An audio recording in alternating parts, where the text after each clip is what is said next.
Recuerda que Aztl.tv ahora es wowmx.tv.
Hola, muy buenas tardes. Muchas gracias por sumarse a la conversación con Buen Día. Estamos saliendo por WOW TV, canal digital a todo el país, por Regeneración Plural en el sureste y por mis redes José Buendía MX en Twitter, Facebook y en YouTube. El pasado fin de semana, como todos ya sabemos, pues la noticia estelar, Claudia Sheinbaum arrasó en la elección presidencial y consiguió convertirse en la primera mujer que llega a la presidencia del país. Pero no solo ella, las elecciones dejaron también un número de mujeres en las gubernaturas como nunca se había visto y podemos ver en los próximos meses hacia la transición de gobierno incluso la posibilidad de que los tres o al menos dos de tres poderes de la Unión estén encabezados por mujeres. El Poder Judicial, con Norma Piña, Sheinbaum en la presidencia y vamos a ver qué pasa en el Congreso, pero podría darse incluso el caso de que las tres fueran mujeres. Es un cambio histórico, sin duda, y con consecuencias que todavía no acabamos de advertir. La presidenta electa ha dicho que con ella llegan todas.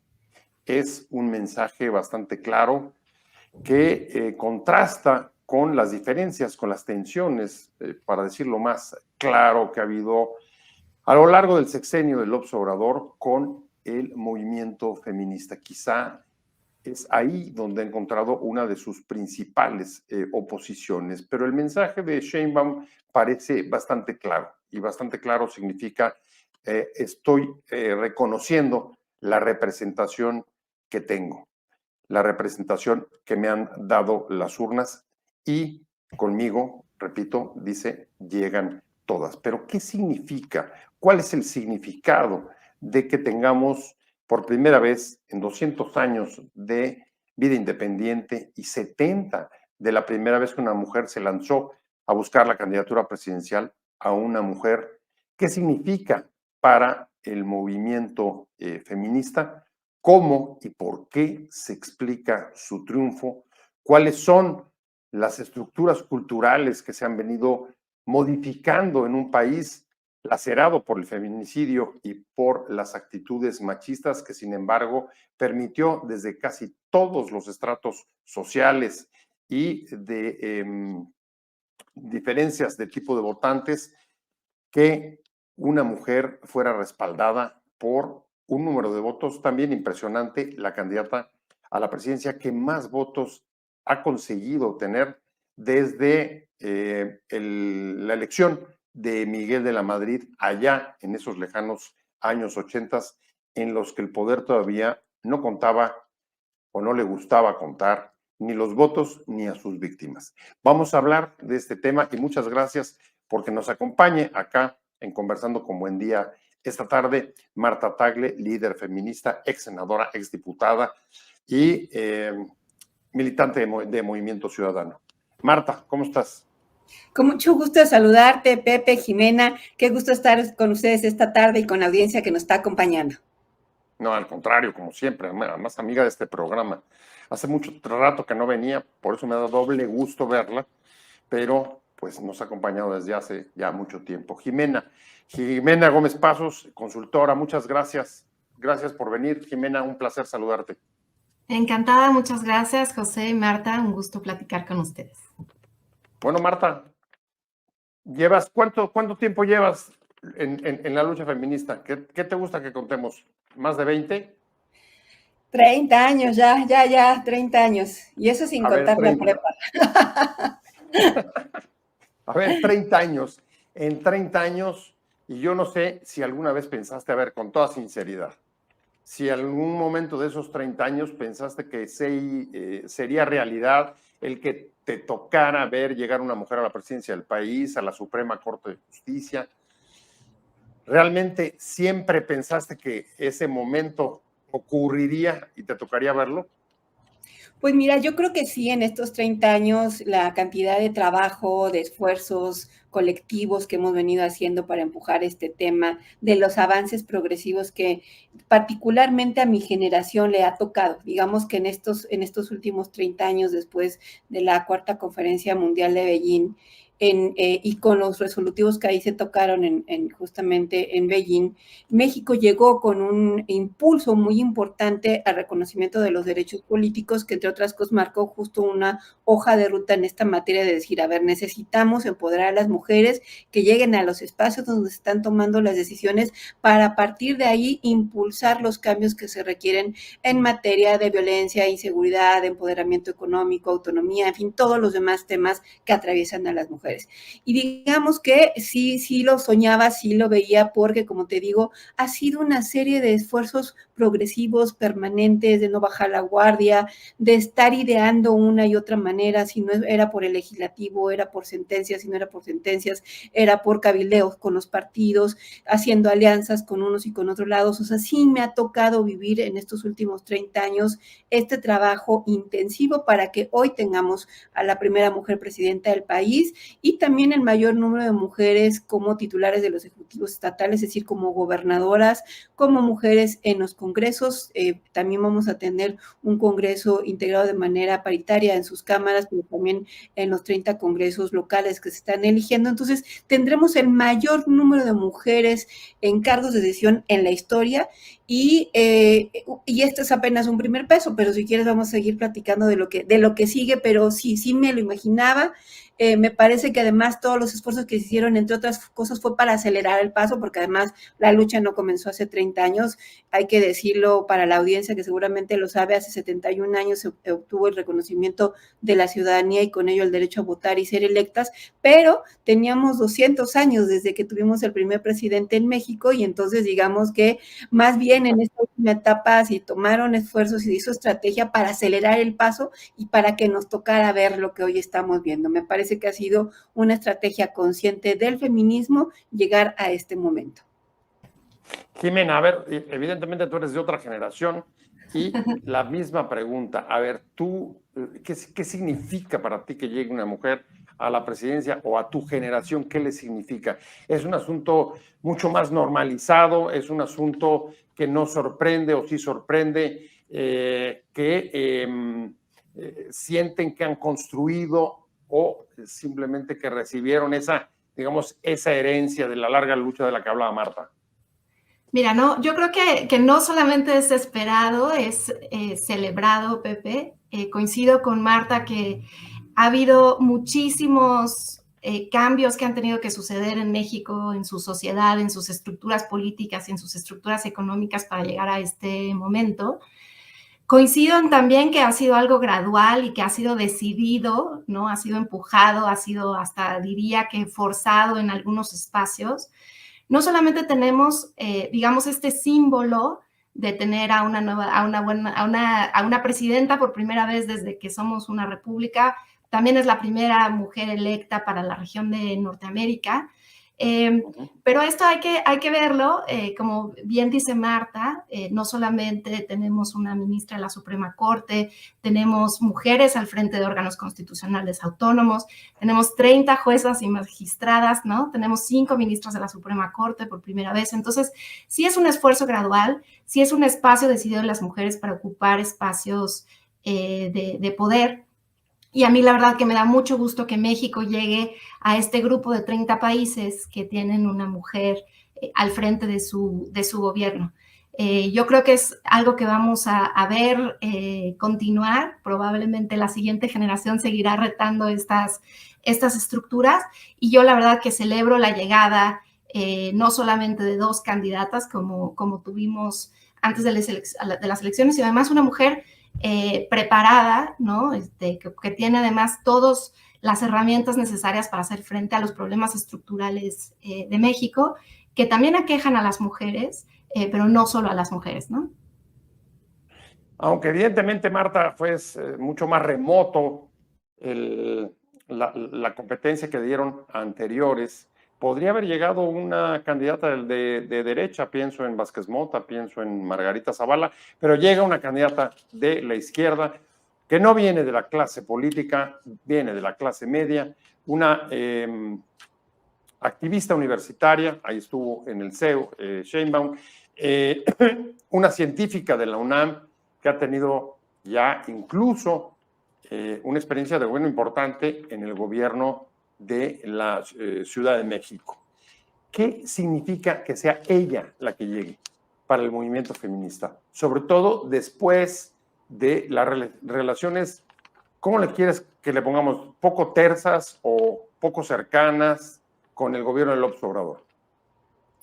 Sí, bueno, pues primero lo que comentas con respecto a que en otros momentos pudieron llegar a otras mujeres, me parece que sin duda se fueron dando las condiciones también a partir de el trabajo del feminismo, de mujeres organizadas, para ir dando estas condiciones. Hemos tenido alrededor de 8 mujeres candidatas a la presidencia de la República, pero digamos que en este momento se dieron muchas condiciones para que hubiera 2 candidatas de las principales coaliciones formadas por partidos políticos. Entonces, digamos que se fueron generando esas condiciones. El incremento de mujeres en los congresos, en los demás poderes, ¿no? Todo fue generando esta condición idónea para que finalmente una mujer llegue a la presidencia de la República. Yo me guardo mi idea de que efectivamente sea de izquierda, digamos que incluso ni siquiera me parece que ella misma se define así, ¿no? Estamos en una etapa, no solamente en México, sino en muchas partes del mundo, en la cual las definiciones políticas son están muy entredicho, ¿no? Porque no solamente el gobierno que ella representa, la continuidad del gobierno del actual presidente de la República, sino de manera muy particular la relación de ella con el feminismo cuando ocupó el cargo anterior, que fue ser jefa de gobierno de esta que es la capital del país, de la Ciudad de México, pues su relación con el feminismo no fue muy buena, ¿no? Inició con esta parte de confrontación a partir de las manifestaciones que se generaron por las feministas y digamos que eso sin duda pesa en el ánimo de muchas personas que desde el feminismo. Y entonces, por una parte, y además yo creo que lo vivimos mucho también con el presidente Andrés Manuel López Obrador, porque había una parte del feminismo que decidió a estar de su lado, darle un voto de confianza, creer que podría impulsar los cambios. En su gobierno se integraron, digamos que feministas reconocidas como tales o que se asumían como tales, ¿no? Y ahí estuvieron dándole ese voto de confianza. Pero del otro lado, pues, ubicamos otras feministas que decidimos no esperar a ver si se comprometía con este tema y más bien tuvimos una actitud más demandante. Y me parece que ahora que llega también Claudia Sheinbaum como presidenta de México, pues vamos a ver mucho de nuevo este fenómeno aumentado porque se trata de una mujer. Y entonces ves ahorita las discusiones que hay en redes sociales de si eso no es feminista. Ella nunca se ha definido como feminista. Me parece que tampoco tiene conciencia de género, a pesar de esta frase que tú mencionabas al inicio del programa. Sin embargo, al ser nombrada por parte no solamente de los titulares de los medios en nuestro país, sino a nivel internacional, y como lo decía ahorita Jimena, como la primera mujer presidenta en esta parte del hemisferio norte de América, pues ella asume ese compromiso de referirse a las mujeres como la primera mujer presidenta. Pero yo creo que habrá este escepticismo por una parte del feminismo, que más bien consideran que llega por una alianza con el patriarcado, y otras que desde el feminismo también celebramos que estos esfuerzos graduales que hemos venido dando nos permitan ver que por primera vez llega una mujer a este espacio, que pues es muy importante, y además, como tú lo decías también, Pepe, con el poder con el que llega, o sea, llega con un Congreso integrado de manera, con una mayoría prácticamente calificada, de acuerdo a los últimos resultados preliminares. Mañana empezará en los cómputos distritales. Entonces yo creo que además llega con mucho poder. Entonces creo que habrá que ver cómo asume este poder, cómo lo administra, y si también asume compromisos de fondo con esta agenda del feminismo. No voy a usar, a ver, déjame cambiar, no voy a usar izquierda o derecha, Jimena, progresismo o conservador.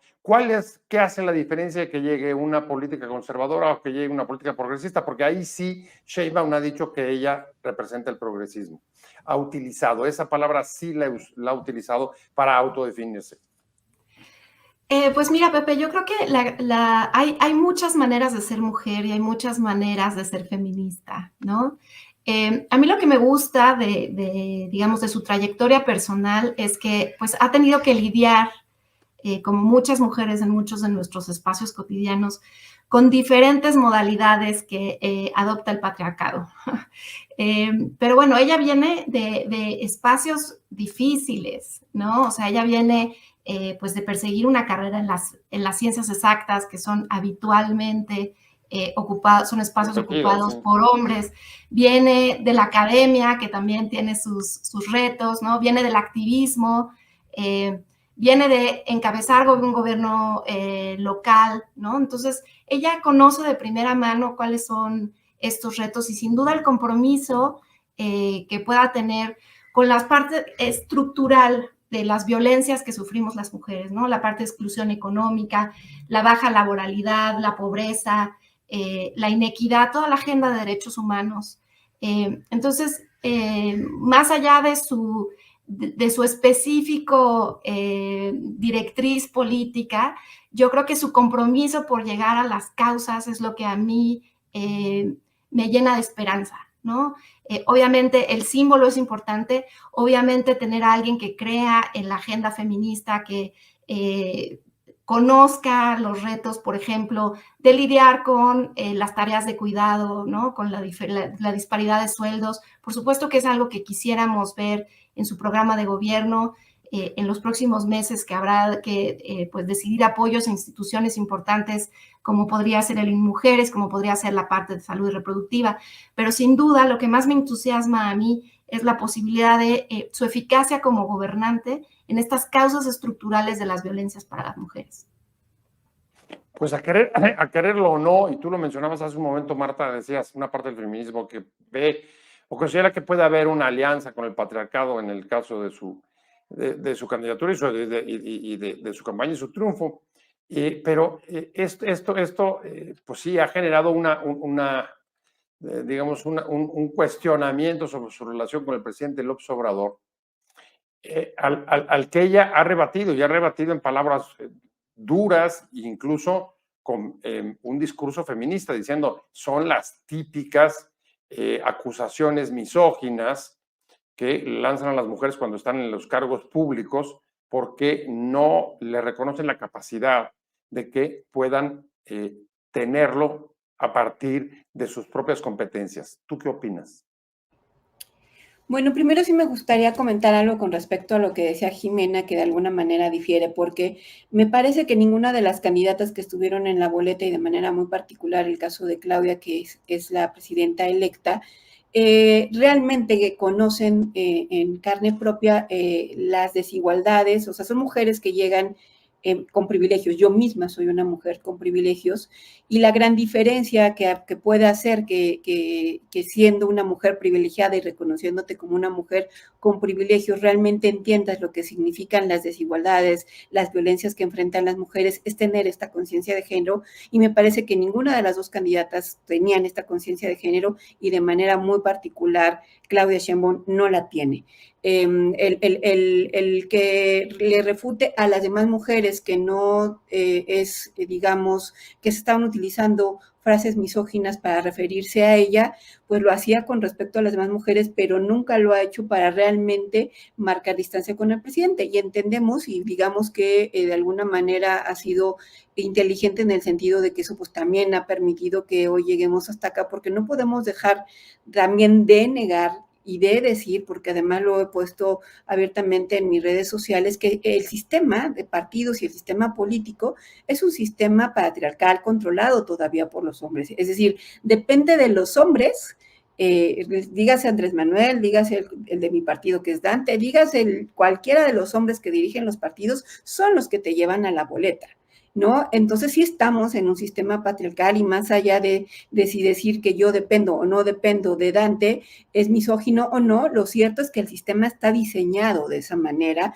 y ese es el gran reto, que una mujer que llegue a estos espacios de toma de decisiones se comprometa a construir este sistema, a romper el pacto con el patriarcado y a sentar las bases para poder tener un poder más horizontal, más democrático, más diverso, más incluyente, y eso es lo que pues esperaríamos de la mujer que llega a la presidencia de la República. No obviamos, sin embargo, que va a enfrentar muchos retos, también por ser mujer, porque va a enfrentar muchas resistencias machistas, no solamente de su partido, sino de otros actores políticos, por ejemplo, la delincuencia organizada como un poder que factorial que está ahí, pero también, por ejemplo, las Fuerzas Armadas, o sea, vamos a verlo, vamos a ver cómo se desarrollan estos otros actores en la escena, que sin duda los vamos a estar viendo. Y de las Fuerzas Armadas no podemos olvidar que ahora cuando tome posesión del cargo será la comandante suprema de las Fuerzas Armadas, algo absolutamente... No hay una más misógina que la del ejército, entonces habrá que ver cómo la reciben, la tratan, digo, no creo que le hagan el feo, pero en el trato cotidiano veremos. Sí, ahí hay un montón de interrogantes, pero yo no sé, Jimena, si tú compartas que eso es lo que esperas de la presidencia de Sheinbaum, que acabe de modificar las estructuras, que use su poder para modificarlas. Mira, yo creo ¿O crees que las resistencias pueden ser tales que entre mantener la estabilidad, mantener la gobernanza, la cohesión con su movimiento, la relación de no confrontación con el presidente, sean obstáculos insalvables? Yo creo que el trabajo de presidente de la República es un trabajo increíblemente complejo, justamente por lo que platicaban Marta y tú, Pepe. Yo creo que hay que combinar muchas cosas y el poder es líquido. O sea, creo que definitivamente hay razones estructurales de por qué nuestro país se ha configurado como lo ha hecho. Yo creo que el reto de todos los presidentes, en este caso nuestra primera presidenta, es que llegar a cambiar las cosas y hay que tomar prioridades. A mí me gustaría que dentro de las prioridades de Claudia Sheinbaum estén esta agenda feminista de la que hablábamos, la necesidad de tener un país más incluyente, como mencionaba Marta, de deconstruir las estructuras que siguen funcionando como diques para que las mujeres participemos y triunfemos en los ámbitos políticos, económicos, culturales, artísticos. Y, por supuesto, resolver el reto de la exclusión. Sin duda, el crimen organizado, la violencia, la inseguridad son problemas estructurales desde mi punto de vista que afectan a las mujeres, también de menores ingresos, y ahí entra pues una agenda de interseccionalidad que también me gustaría ver reflejada en las prioridades de la nueva presidenta, de su gobierno, de sus políticas, de los funcionarios públicos que la van a acompañar. No creo que sea una tarea fácil. Creo que el reto de nuestra próxima presidenta será priorizar, porque vamos contra el tiempo. ¿no? Gobernar es el ejercicio de escoger prioridades y administrar escasez. Y sin duda la atención que pueda poner la presidenta a la agenda de las mujeres y la agenda a la inclusión en el sentido más amplio, creo que va a ser el reto más grande, ¿no? Si ella decide ir a profundidad, por ejemplo, en el tema de la pobreza, pues es muy importante que tenga en mente esta interseccionalidad, tener en cuenta la diversidad regional que tiene el país, que tenga en cuenta las necesidades que tenemos las mujeres, por ejemplo, de acceso a la educación y más tarde en la vida a una salud integral y servicios de calidad, ¿no? Entonces, entiendo esta parte de focalizar del diseño de políticas públicas y nada me gustaría más, Pepe, que tener a una presidenta comprometida con esta agenda y que no solamente nos vea a las mujeres desde el punto de vista de nuestro género, sino también en la profundidad de las necesidades que tenemos como miembros de la sociedad. Vamos entonces al asunto que también es clave para saber cómo puede actuar desde la presidencia, Marta, y es el cómo y por qué llegó. Y los datos que han estado saliendo de diversas encuestas son muy ilustrativos. Primera, logra un número de votos récord, 3 millones más que el presidente López Obrador, que ya había dado un campanazo en el 18 con 30 millones. Ella va en este momento, según datos oficiales del Preven, 33 millones. Es una cifra monumental. Y interesante, ¿quiénes votan por ella? Pues resulta que la votación del pasado domingo desmorona otro mito más, y es el de las clases medias, que supuestamente estarían por una opción más, déjame decirlo, más conservadora o más de corte clásico liberal, como la que podría encabezar Xóchitl Gálvez, pero no es así. Resulta que la clase media vota mayoritariamente por Sheinbaum. Resulta que también la media alta recibe el voto o da su voto a Sheinbaum, y prácticamente no hay segmentos ni por edad ni por ingreso que no hayan respaldado esa propuesta, incluso sobre la de Xóchitl, a excepción de los de mayores ingresos y los sectores con mayor nivel educativo. ¿Qué te parece esto? Sí, ¿no? Como comentaba, me parece que además pues, va a ser la presidenta que llegue con más poder por este tema de la votación tan importante que tuvo, por el número de gobernadores y gobernadoras de su partido, por el número de legisladores, o sea, digamos que el proyecto que ellos llaman o denominan como la Cuarta Transformación tendrá como varias vías, ¿no? Para tomar decisiones, y me parece que el gran reto que tiene la presidenta es poder administrar ese poder, ¿no? O sea, tiene un poder tan grande que me parece que es muy importante que lo administre, porque me parece que en el caso del presidente, que también llegó, el actual presidente llegó con una mayoría absoluta a la Cámara de Diputados, no calificada, pero sí absoluta, con muchas posibilidades de alcanzar las reformas constitucionales que se propuso, etcétera. Me parece que sí lo despilfarró, lo generó, o sea, Andrés Manuel es experto en la polarización, entonces yo esperaría que, dado los resultados que tú estás comentando de una radiografía ya más de cerca del tipo de votante que tuvo Claudia Sheinbaum, pues de entrada se coloque en el papel de que le toca ser presidenta de todos los mexicanos, y no como en el caso de Andrés Manuel, que claramente se ubicó en la posición de soy el presidente de los diputados, de las personas que creen en la Cuarta Transformación, y todos los demás son mis adversarios, ¿no? Entonces yo creo que esa es una gran diferencia. Digamos que hasta lo que se le ha escuchado ahora se ve en un carácter más conciliador, ha buscado generar también confianza. Creo que ahora el único que puede poner como controles, por lo que vimos el día de hoy, son los grandes capitales, que son los únicos que pueden generar presión, y tuvieron que salir a nombrar, a decir que tendremos el mismo secretario de Hacienda, decir que continuarán con la misma política para poner ahí,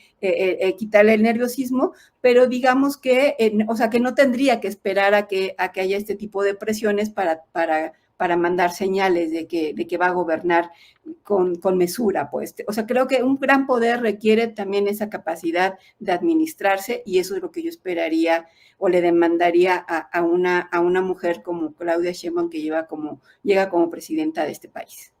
Eso, Jimena, complejiza más la tarea de ejercer el poder. O sea, tiene que responder, por supuesto, a la clase media alta, pero además cumplir lo que dijo en su cierre de campaña: entregaré y pondré mi alma, mi cuerpo y lo mejor de mí para el bienestar del pueblo. Nomás vele sumando, y debes de estar hablando, si le quitamos el 17% que esté, ¿no?, de mayores estudios y mayores ingresos, pues hablamos más del 80% de la población de este país. Sí, correcto. Como yo te decía, el reto para los presidentes es ser presidentes para todos, ¿no? Y eso implica sí ejercer el mandato que recibió el domingo a plenitud, pero también traducirlo en algo que resulte positivo y que sea inclusivo para todos. Yo coincido con Marta que habiendo recibido este mandato, y habiendo, además, por el diseño en el que terminamos respecto a la relación con ambas cámaras del Congreso, que va a ser una presidenta muy poderosa, y que eso requiere mesura y requiere también un ejercicio de acompañamiento en la toma de decisiones. Hay mujeres muy brillantes que pueden, por supuesto, participar de esas decisiones, y esperamos que ella las tenga en mente al momento de configurar su equipo, pero también hay que crear una escucha con estos electores de los que tú hablabas, Pepe. Yo creo que hay expertas en muchos temas que tienen que ver con los retos del país, ¿no? Con la parte de seguridad, con la parte de políticas de salud, con estas dolencias que tienen los votantes mexicanos, que son los que los llevaron a votar en una cantidad importante este domingo pasado, y que ese es el verdadero reto, ¿no? Hay que resolver, pero se espera de una presidenta moderna en un país democrático, en una república como la que somos, que sea incluyente en esa toma de decisiones, que haya un diálogo al momento de tomar estas decisiones, y que no terminemos en un halo arbitrario del que todos aprendimos en estos últimos años, en el que salimos perdiendo políticos, miembros de la sociedad civil y desde luego las instituciones. Entonces el reto es grande. Jimena dice mandato. Marta, a ver, ¿cuál fue el mandato de las urnas? ¿Fue un mandato, un cheque en blanco con ese nivel de respaldo a Claudia Sheinbaum, a la persona, a la figura, a su liderazgo? ¿Es un mandato para la continuidad del proyecto de la 4T? El segundo piso de la 4T, que es lo que ella ha estado ofreciendo, la continuidad y la construcción de un nuevo nivel, ir más adelante. Es un mandato de las urnas para reconocer al presidente López Obrador. De todas estas razones se han estado hablando en los últimos días, pero desde tu punto de vista, ¿cuál es el mandato de las urnas?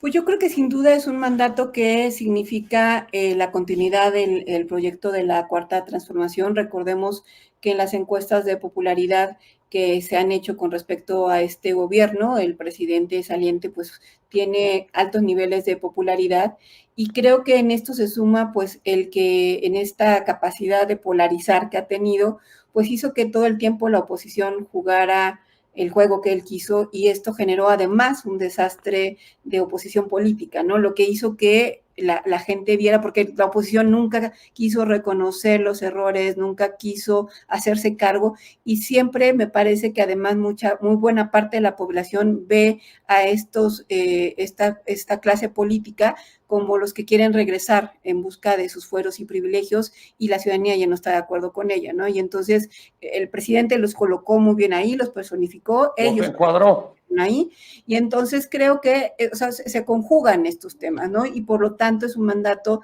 de continuar con este proyecto de la Cuarta Transformación, pero como decía Jimena, yo creo que lo que puede diferenciar a la presidenta Claudia Sheinbaum es distinguirse por hacer un gobierno más horizontal, no jerárquico ni autoritario, y también un gobierno donde esté rodeado de personas muy capaces, donde no solamente ella sea la protagonista como ha sido toda esta administración, y creo que eso junto con el mandato que tiene, el tamaño que tiene este mandato, pues puede generar que pues no solamente sea la primera en llegar, sino que también se distinga por ser una mujer que en la presidencia de la República da buenos resultados. Las primeras 3 aduanas de ese mandato, si coincides con Marta, en que el mandato fue continuidad de la cuarta transformación del proyecto del Obrador, pues evidentemente son las reformas que lanzó el 5 de febrero pasado, y hay 3 fundamentales que podría tratar de sacar en septiembre. La reforma al Poder Judicial, la reforma a las instituciones electorales y la de la Guardia Nacional y su adscripción a Sedena, Jimena. ¿Qué posición crees? A ver, ¿cómo crees que debe de manejar esto el presidente López Obrador? ¿Y qué posición te parece que tendría que tomar la que en ese momento va a estar ya en plena etapa de transición hacia la transmisión del poder en octubre? O sea, el mes anterior a que tome posesión. Pepe, yo entendí el mandato de este domingo, y voy a empezar por ahí. Sí, como un mandato de continuidad respecto de los derechos sociales que habían estado súper descuidados en los últimos años en México. Yo creo que eso hay que reconocerlo. Eso es algo que empezamos a intuir a partir de los resultados de las elecciones del 2018 y del 2021. O sea, sin duda, los votantes están convencidos de que había que hacer reformas importantes respecto de su ingreso, respecto de su nivel de vida, respecto de su bienestar. Pero también entiendo el mandato democrático de este domingo como un mandato en el que la ciudadanía quiere que se cuiden sus libertades y quiere que se cuide su derecho de participar en las decisiones, su derecho a expresarse, incluso su derecho a disentir. Respecto a las reformas que tú comentas, Pepe, efectivamente se presentaron en un momento en el que se plantearon como el plan C, en donde se platicó, por ejemplo, de hacer reformas importantes en la parte electoral, en la parte de una agenda de reformas al Poder Judicial, a la representación de los indígenas en México. Son 22 reformas en total, unas constitucionales, otras legales, todas importantes. Yo creo que hay que escuchar lo que dijo esta mañana el presidente de la República, cuando dijo que él reconoce el liderazgo de su presidenta, ¿no? Y que una vez que haya terminado su mandato, se retirará de la política para reconocer que ha pasado el mando y que corresponde a ella decidir cuál es el mejor destino. Y entiendo esto también porque en el sentido de que una reforma constitucional tiene resultados intergeneracionales. La Constitución es un legado constitucional, es un legado que se nos confía a esta generación pensando en las que vendrán. Entonces, estas reformas constitucionales tienen que ser discutidas a plenitud. Tiene que ser, como decía Marta, una discusión pausada, una discusión moderada, y tiene que ser una discusión que nuestra presidenta construya a partir de lo que ella cree que es mejor para los próximos años. Entonces, entiendo la importancia de esas reformas. Yo no las considero como algo que represente una camisa de fuerza ni para la presidenta ni para el Congreso recientemente electo. Creo que son un punto de partida y a partir de ahí habrá que ver qué es lo que se acepta, qué es lo que se rechaza y también lo que se construye en conjunto con otras fuerzas políticas.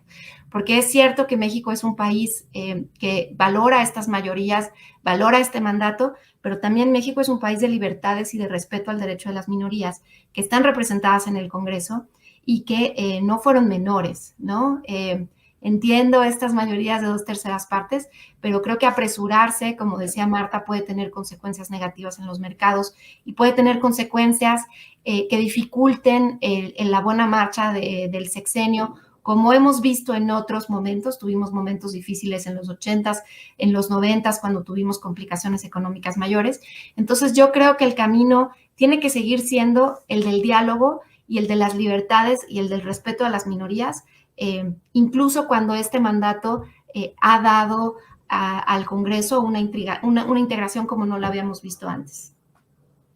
Pues sí, pero el hecho es que, y ahí no ha habido ningún engaño, el llamado de la campaña de Claudia Sheinbaum fue: denme el voto para el plan C. El plan C es mayoría calificada. ¿Para qué? Para hacer las reformas al Poder Judicial de entrada que se necesitan. Y el lunes mismo, el día siguiente de la elección, Marta, el propio presidente, dijo: voy a hablar con Claudia para ver cómo ve este asunto de que se pueda sacar en septiembre, en el periodo de septiembre, antes de que termine su presidencia en octubre y antes de que ella tome el poder. El mandato de las urnas, ¿te parece que también incluye evidentemente darle la orden de que vaya a poner en marcha lo que había ofrecido en campaña? No, pero yo creo que la forma en la que se vendió el plan C durante la campaña no reflejaba los riesgos que tiene para el poder, y además en temas que justo al no haber realmente una promoción de la cultura política democrática en nuestro país, no se entienden los alcances que tienen reformas de esta naturaleza. Por ejemplo, en el caso del Poder Judicial, o sea, cae más en el sentido de la gente que efectivamente los jueces no te resuelven, que es muy difícil que una persona acceda a la justicia, y por eso dicen: sí, si quieres hacerte el Poder Judicial, deshazte de él, pero porque no entiendes la gravedad de lo que esto implica. Y la forma en la que vendió el plan C, recordemos los comerciales que además tuvo en sus spots durante particularmente los últimos días de su campaña, era que este plan C era para tener más programas sociales, para que estos no desaparecieran, ¿no? O sea, digamos que la forma en que se vendió el plan C es diferente de lo que significan estas reformas. Y yo creo en ese sentido que no se considera el alcance que tendrían estas reformas, y por eso, y que en muchos casos podrían ser perjudiciales para los derechos de las personas en la vida cotidiana. Y por eso es que hoy, además, como te decía, pues se notó el nerviosismo de los capitales. Yo lo que creo es que si efectivamente Andrés Manuel López Obrador, así como lo dice, quiere ya retirarse y dejar de ejercer el poder una vez que tenemos una presidenta, el mejor mensaje que podría dar es no yendo con las reformas en septiembre, porque ya estaría en la última etapa de su gobierno, porque parecería que él quiere imponer su estilo y su forma de gobernar a la nueva presidenta, y me parece que en este pedacito de la transición ya debe ser ella la que tome este tipo de decisiones, y si no, me parecería ninguna buena señal que, aprovechando que él todavía va a tener un mes con la nueva conformación del Congreso, porque además ya no le tocaría, pues ya no debería de por qué querer influir en esta nueva conformación del Congreso, impulsar estas reformas. Yo creo que sería muy mala señal, porque además de todo, pues hablaría justo del autoritarismo y de los grandes riesgos que en otras partes del mundo, y particularmente desde los capitales, hoy están llamando a la alerta. Aunque sería absolutamente legal, ¿no, Jimena? O sea, no hay ninguna restricción para tratar de empujar antes de irse en el último mes esta discusión en el Congreso. Claro, o sea, es posible desde el punto de vista de las reglas constitucionales, pero yo creo que es interesante esto que mencionaba Marta. También las campañas son momentos para escuchar, ¿no? Son momentos en donde nuestros candidatos recorren el país y pueden platicar con las personas, ahora sí que cara a cara, respecto de qué es lo que les duele del mal funcionamiento de los gobiernos. Y yo creo que durante estas campañas, muchos votantes en muchas regiones del país expresaron su enojo, su frustración respecto de cómo marcha la justicia y qué condiciones de seguridad vivimos en algunas regiones del país. Entonces, si me preguntas a mí, al votante promedio le agobia mucho más los problemas de la justicia cotidiana, ¿no? El que no puedas combatir por vía legal a alguien que ha dejado de pagarte la renta, alguien que no puede cobrar un cheque, alguien que no puede reclamar el pago de una deuda. Las mujeres, por ejemplo, que sufrimos violencia doméstica, familiar, que sufrimos una justicia que en ese primer escalón ha dejado mucho que desear y es una deuda muy importante. Pensemos que Plutarco Elías Calles, Lázaro Cárdenas, Zedillo, incluso Felipe Calderón trataron de promover reformas para mejorar un servicio público como es la justicia. Y yo creo que uno de los resultados más interesantes para mí, Pepe, es el resultado de congresos locales. O sea, Morena va y sus aliados, la coalición, van a poder influir respecto a las decisiones en 24 congresos locales. Así Y es. yo creo que esta es una gran oportunidad para plantearnos la justicia desde lo local, desde el fuero común. Y ese diagnóstico no lo vimos, por ejemplo, en la reforma constitucional planteada por el presidente. Entonces, creo que esta es una oportunidad más que de apresurarnos, sino de hacer una reflexión respecto de eso que escuchamos en las campañas y poder concretar una agenda de derechos inclusiva, de corregir problemas estructurales, como puede ser el de la justicia. Entonces, yo no creo que el gran problema sea la justicia federal. Obviamente hay oportunidades de que nuestro Poder Judicial funcione mejor, evitar incidentes de corrupción y otras cosas muy desagradables que se han reportado en los últimos meses, pero para mí la agenda más importante está en lo local y creo que es una oportunidad de cambiar nuestro diagnóstico. Estarías diciendo en los delitos del fuero común, y entonces definitivamente el tema sería, ¿no?, homologar, reingeniería a las fiscalías, al Ministerio Público. Fortalecimiento de nuestras policías, la parte de procedimientos, ¿no? Se avanzó mucho con los juicios orales, pero hoy la justicia sigue siendo costosa y sigue siendo ineficiente para muchísima gente de escasos recursos. Entonces, creo que es una oportunidad de tener un diagnóstico más certero, porque lo que yo escuché del mandato del domingo es que necesitamos un país donde la gente pueda participar en la toma de decisiones y pueda resolver sus problemas de la vida cotidiana, no necesariamente los problemas de la élite, sino se trata de mejorar la vida y el bienestar de la persona común y corriente.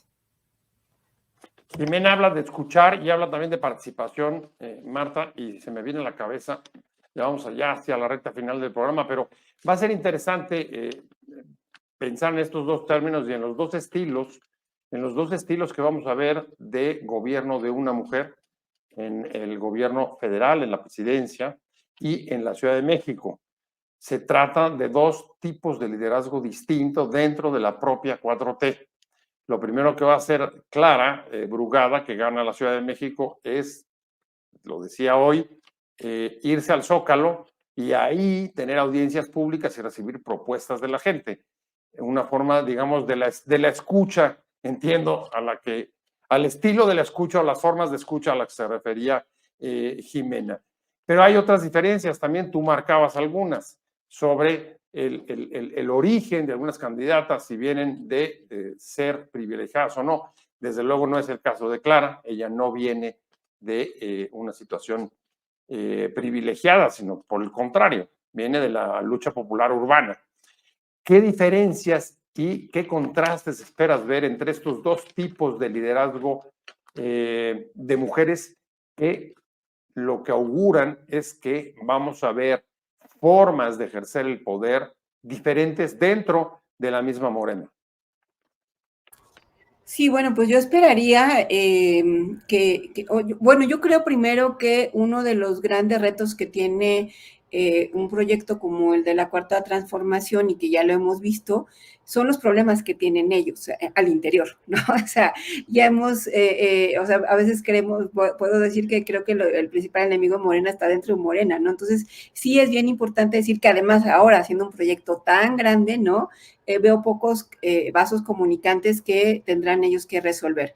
Pero ya a nivel del ejercicio de gobierno, lo que tuvimos también en la actual administración, me parece que no se puede repetir en la siguiente. ¿A qué me refiero?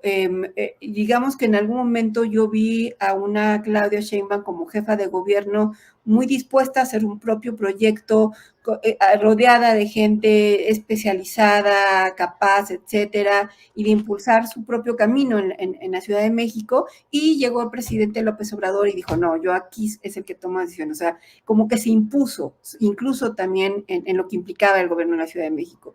Y yo creo que de cara a lo que viene, teniendo dos mujeres, una en la jefatura de gobierno y otra en la presidencia de la República, siendo del mismo proyecto político, pues implicará mucha comunicación, mucha coordinación, pero un respeto también por las formas de hacer de cada una. Y eso siempre va a beneficiar a la ciudadanía, porque me parece que lo que está de por medio es una ciudadanía que vivimos particularmente en la Ciudad de México, pues que a veces nos sentíamos como en medio de dos frentes y que siendo parte de un mismo proyecto, esto no tendría por qué ser así. Entonces me parece que es muy importante que en esta parte en la que estarán dos mujeres, pues haya mucha coordinación, mucho trabajo coordinado y mucho respeto a lo que cada una haga. Ellas han hablado de eso, Marta, coordinación, colaboración, diálogo, etcétera.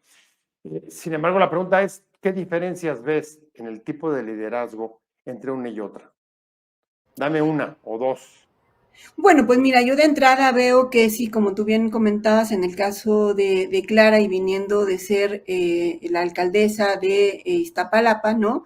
Donde además hubo un impulso muy importante de programas de corte social y de manera muy particular, por ejemplo, en el caso de las mujeres, lo que se conoció como las utopías, pues va a estar, me parece que insistiendo mucho más en esta cercanía y en este trabajo directo con las personas. Y en el caso de Claudia Sheinbaum, me parece que lo que vi por lo menos cuando ella fue jefa de gobierno en la Ciudad de México es que se rodeó de hombres jóvenes y mujeres jóvenes, especialistas, capaces, con un equipo de generar políticas públicas que me parece que sería fundamental lo considere ahora para el gobierno de la República, y me parece que en ese sentido pues vamos a ver una parte mucho más social en el caso de Clara y uno más técnico en el caso de la presidenta, por lo menos en las formas de gobierno que yo pude ver que ambas ejercieron siendo una jefa delegacional o de la alcaldía de Iztapalapa y otra titular de la jefatura de gobierno de la Ciudad de México. Jimena, ¿qué diferencias ves tú? Si las ves o Yo no. creo que Marta tiene razón, tiene un ojo muy agudo y se nota sus años en la política. Me ganó mi respuesta. Pero sí, yo diría que la principal diferencia, pues claramente es que la doctora Sheinbaum probablemente por su formación es alguien mucho más técnico, ¿no? Mucho más orientada a una planeación rigurosa. Y Clara, pues probablemente por su trayectoria personal, tiene un carisma y tiene un trabajo con la gente que si me preguntas a mí para resolver los problemas de la ciudad que son graves, ¿no? Somos una acumulación poco común en el mundo de personas, se requieren ambos liderazgos, ambos estilos de liderazgo. O sea, pensamos en el tema del agua, ¿no? O sea, plantearnos una agenda de gobernanza del agua, pues implica una relación federalista, respetuosa, institucional y además de subsidiariedad, ¿no? O sea, necesitas por un lado estos grandes diseños que exceden el territorio de la Ciudad de México, que son obras hidráulicas en una lógica de cuenca, ¿no? Que intervienen, por ejemplo, a lo mejor los gobernadores. Así correcto. Es. Y al mismo tiempo, pues necesitas poder, al momento de ejecutar esa política pública, pues ser cercana a quien va a recibir ese servicio público y que probablemente, pues vamos a tener molestias por las obras y habrá que apaciguar esos ánimos conforme vaya avanzando esa agenda, ¿no? Entonces creo que son complementarias y la verdad es que me da la impresión de que ambas se toman en serio estos retos y que tienen 6 años por delante para trabajar juntas, otra vez para resolverle al ciudadano sus problemas cotidianos, ¿no? Sus problemas de todos los días, que es finalmente de lo que se tratan los gobiernos eficaces.